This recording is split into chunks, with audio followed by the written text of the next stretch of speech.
کہ بہت سارے بھائیوں کو یہ غلط فہمی ہے کہ اگر ہم دین سے دور ہوں، نمازیں چھوڑتے ہوں، اللہ کی نافرمانی کرتے ہوں اور زندگی میں مصیبتیں آتی ہیں تو لوگ یہ کہتے ہیں کہ چلو اللہ نے ناراض ہم نے اللہ کو ناراض کیا، اللہ تعالیٰ نے مصیبت ڈال دی۔ لیکن وہیں اگر کوئی آدمی نمازوں کا پابند ہے، دینی احکام کا خیال رکھتا ہے، زندگی میں شریعت اسلامیہ کی پابندی کرتا ہے، اس کی زندگی میں اگر مصیبتیں آتی ہیں، آپ نے دیکھا ہوگا بہت سارے نادان بھائی، ناسمجھ بہنیں ایسی بھی ہوتی ہیں، وہ یہ کہتی ہیں یہ ساری مصیبتیں ہمیں ہی کیوں آتی ہیں، حالانکہ میں نمازوں کا پابند ہوں، میں اللہ تعالیٰ کی شریعت کی پابندی کرتا ہوں، فلاں آدمی کی طرح میری کمائی حرام کی نہیں ہے، فلاں آدمی کی طرح میں دین بیزار نہیں ہوں، دیکھو وہ اپنے بچوں کو کتنا آزاد چھوڑا ہوا ہے، میں اپنے بچوں کو کتنی دین کی پابندی، دین کی تعلیم دیتا ہوں، میری زندگی میں آزمائشیں کیوں آتی ہیں؟ میرے بھائی یہ بات یاد رکھو کہ مصیبتیں، تکلیفیں، پریشانیاں اگر کسی نیک بندے کی زندگی میں آتی ہیں، نیک بندے کو یہ سمجھنا چاہیے کہ ہمیشہ مصیبتیں اللہ کی طرف سے سزا ہی نہیں ہوا کرتی، بلکہ مصیبتیں اکثر آدمی کا درجہ بلند کرنے کے لیے بھی آتی ہیں۔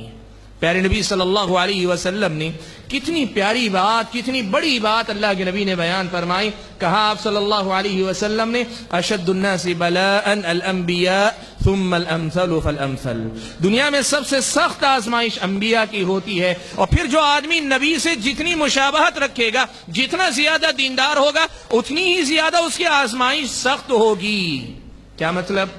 زندگی میں اگر مصیبت آ رہی ہے، تکلیف آ رہی ہے، تو اس حقیقت کو یاد رکھو، اس پہ شکوہ و شکایت کرنے کے بجائے مومن کے دماغ سے اگر سوچو اور مومن کی نظر سے اگر دیکھو، یہ اللہ تعالیٰ سے قریب ہونے کا ایک موقع ہے۔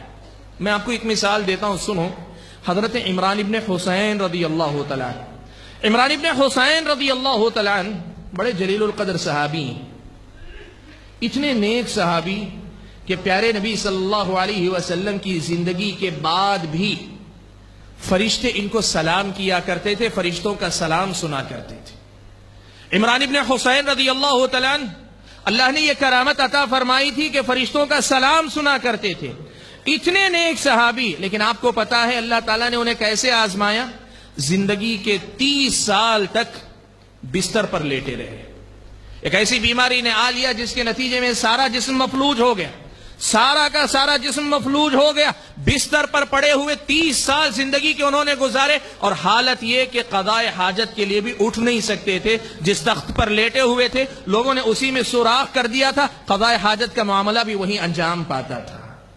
نیک اتنے کہ فرشتے سلام کریں، آزمائش اتنی کہ بستر پہ 30 سال تک اللہ تعالیٰ نے لٹایا ہوا ہے۔ میرے بھائیوں، یہ کوئی معیار نہیں ہے کہ ہم اگر نیک ہیں تو ہماری زندگی میں مصیبتیں نہیں آنی چاہیے۔ معیار یہ ہے کہ اگر اللہ تعالیٰ نے ہم اور آپ کو آزمایا ہے، یہ موقع ہے کہ ہم اپنے آپ کو اللہ تعالیٰ سے قریب کر لیں، اللہ تعالیٰ سے اور اپنے آپ کو نزدیک کر لیں، اللہ تعالیٰ سے اپنے آپ کو اور قریب کر لیں۔ کیوں؟ اس لیے کہ مصیبت ہمیشہ سزا نہیں ہوا کرتی، مصیبتیں، مشکلات، تکلیفیں اکثر آدمی کے درجات بلند کرنے کا باعث بنا کرتی ہیں۔ اس حقیقت کو ہمیشہ یاد رکھو، اور میرے بھائیوں زندگی میں اس حقیقت کو یاد رکھو، اللہ تعالیٰ نے اگر مجھ کو اور آپ کو آزمایا، کسی بھی سطح پہ آزمایا ہو، فرد کی حیثیت سے، ایک گھر کی حیثیت سے، عائلی زندگی کے اندر، ایک قبیلے کے اندر، ایک بستی محلے کے اندر، یا بحیثیت قوم پوری قوم کو آزمایا ہے، اس حقیقت کو یاد رکھو کہ یہ آزمائش ایمان کے لیے ضروری ہے۔ اللہ تعالیٰ آزماتے ہیں، اللہ تعالیٰ کا یہ دستور ہے، یہ قانون ہے کہ اللہ تعالیٰ لوگوں کو آزماتے ہیں۔ میں نے حمد و صلات کے بعد جو آیت کریمہ آپ حضرات کے سامنے پڑھی، سورہ عنکبوت کی ابتدائی آیت میں اللہ تعالیٰ نے یہی بات بیان فرمائی، کہا احسب الناس ان يتركوا ان يقولوا آمنا وهم لا يفتنون، کیا لوگوں نے یہ سمجھ رکھا ہے کہ اگر وہ کہیں گے کہ ہم ایمان لے آئے تو ان کو چھوڑ دیا جائے گا اور انہیں آزمایا نہیں جائے گا؟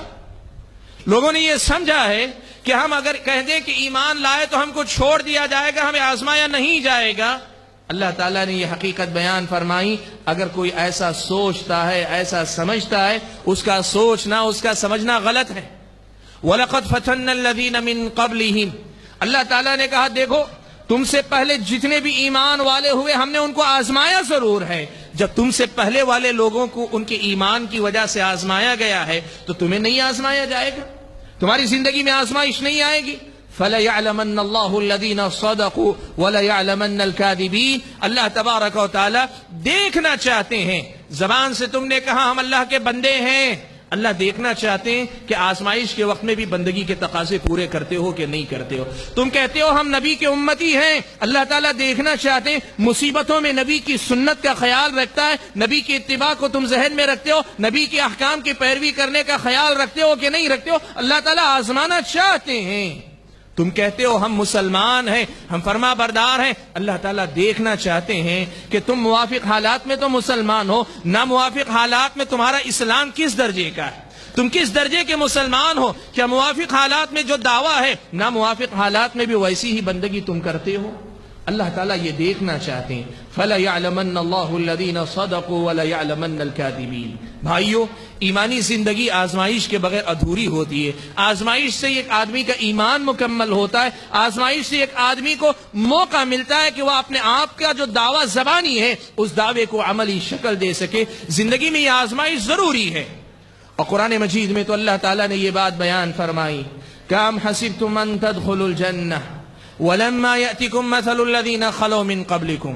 لوگو، اللہ تعالیٰ نے تمہیں اگر آزمایا ہے، اگر تمہیں آزمایا ہے، تمہاری آزمائش کیا ہے؟ کسی کو اللہ تعالیٰ نے فقر و فاقے میں رکھا ہوگا، کسی کو اللہ نے بیمار کر دیا ہوگا، کسی کو اللہ تعالیٰ نے کسی ذہنی پریشانی میں مبتلا کیا ہوگا، کوئی اپنی اولاد کی طرف سے پریشان ہوگا، کوئی اپنے کاروبار کی طرف سے پریشان ہوگا۔ تمہاری جو بھی پریشانی ہے ذرا بتاؤ تو صحیح، کیا تم وہ آزمائش کے مرحلے، اس آزمائش کے مرحلے سے گزرے ہو جس مرحلے سے تم سے پہلے والے لوگ گزر چکے؟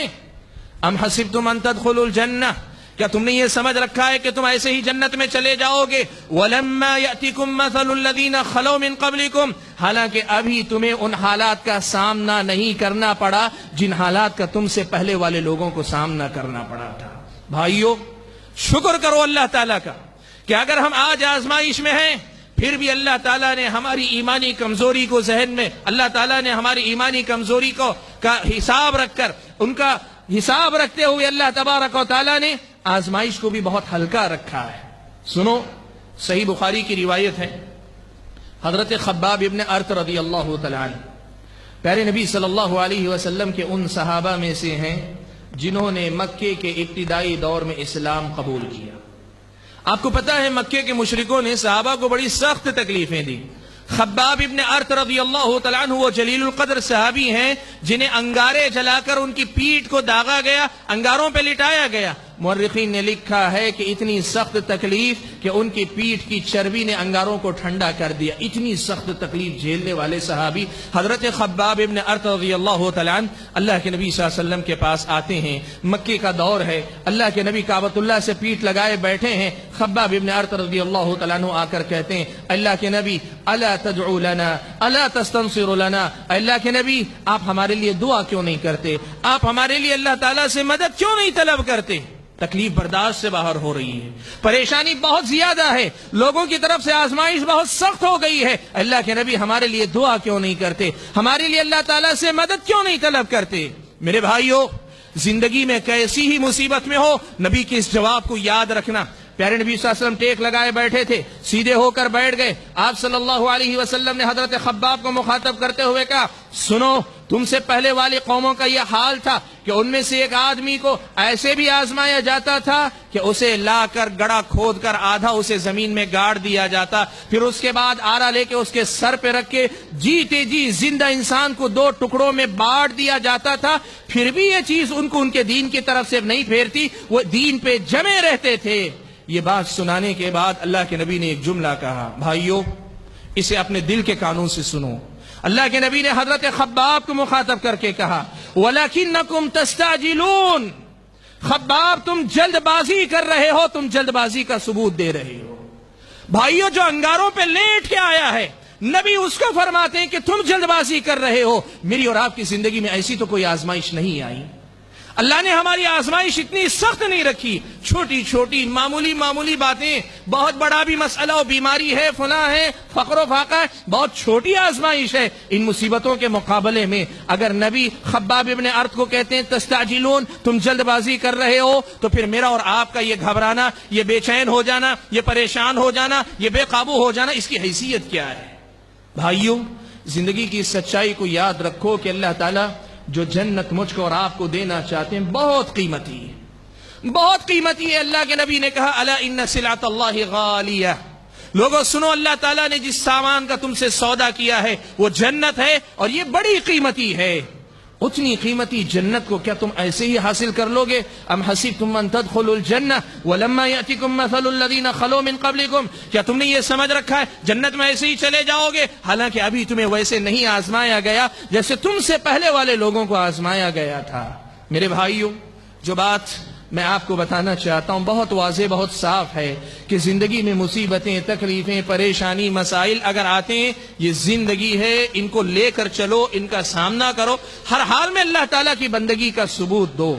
وہ آدمی اچھا مسلمان نہیں جو موافق حالات میں تو اللہ کی بندگی کرتا ہے لیکن مخالف حالات میں نافرمان ہو جائے۔ اللہ تعالیٰ کا بندہ اچھے وقت میں رہے، برے وقت میں اللہ تعالیٰ کو بھول جائے، یہ اچھا مسلمان نہیں ہے۔